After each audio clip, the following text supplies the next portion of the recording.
Bismillahirrahmanirrahim. Assalamualaikum warahmatullahi wabarakatuh. Saya Rezeki Yunus, mahasiswa Ilmu Al-Quran dan Tafsir, Fakultas Usuluddin Dakwah, Universitas Islam Negeri Madura. Pada kali ini kami akan memenuhi tugas mata kuliah Tarikh Al-Quran, yang mana pada kesempatan yang berbahagia ini kami akan membahas mengenai definisi dan bentuk terjemahan Al-Quran, proses dan tantangan penerjemahan Al-Quran ke bahasa lokal. Adapun yang pertama ialah mengenai definisi terjemah itu sendiri. Maka secara bahasa bahwasanya terjemah menyampaikan perkataan kepada orang lain, menafsirkan ucapan dengan kata sendiri atau mengalihkan perkataan ke bahasa lain. Adapun cara terminologi atau cara istilah ialah menjelaskan makna ayat Al-Quran ke bahasa selain bahasa Arab. Adapun yang kedua ialah mengenai bentuk terjemahan Al-Quran itu sendiri. Yang pertama ialah terjemah harfiah, kata demi kata, mempertahankan struktur Arab. Yang kedua ialah terjemah tafsiriyah, menjelaskan makna tanpa terikat susunan Arab. Dan yang ketiga terjemahan tafsiriyah, bukan teks Al-Quran, hanya penjelasan makna saja.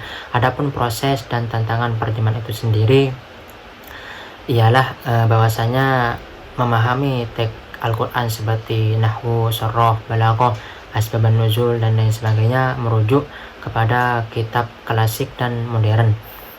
Yang kedua, menentukan padanan makna dalam bahasa lokal, terus menyusun draft, kemudian catatan kaki, uji ahli dan uji publik, serta finalisasi dan penerbitan resmi. Kemudian tentang ulama, perbedaan pendapat soal kebolehan terjemahan itu sendiri, kompleksitas makna bahasa Arab, perbedaan sistem bahasa, sumber bahasa, dan sasarannya, serta menjaga keaslian makna perbedaan metode, baik itu mengenai harfiah dan tafsiriyah.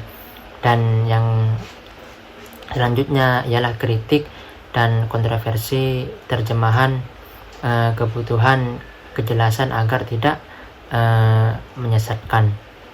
Adapun yang terakhir ialah contoh penerjemahan Al-Quran itu ke bahasa lokal, tepatnya pada bahasa Madura, yakni di Tikmal, yang mana disusun oleh Forum Mudzakarah Tafsir Al-Quran atau FMTQ, menggunakan model terjemah kitab kuning, kemudian menggunakan tingkatan bahasa Madura, contoh kata ngocak atau rendah, mator atau lebih halus, serta dialek dan stratifikasi sosial juga mempengaruhi pilihan kata itu sendiri.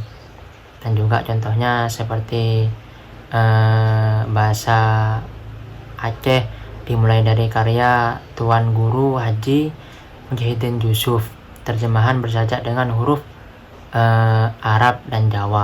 Ialah bahasa Jawa, tepatnya Banyumasan, yang mana program Musnidbang LKK sejak 2011, kemudian melibatkan ahli Quran dan budaya lokal, yang mana melalui tahap penerjemahan, validasi, serta tasihih oleh LPMK, yang mana berfungsi untuk melestarikan bahasa lokal dan mempermudah pemahaman masyarakat. Mungkin hanya ini yang bisa kami sampaikan, kurang lebihnya kami mohon maaf. Wassalamualaikum warahmatullahi wabarakatuh.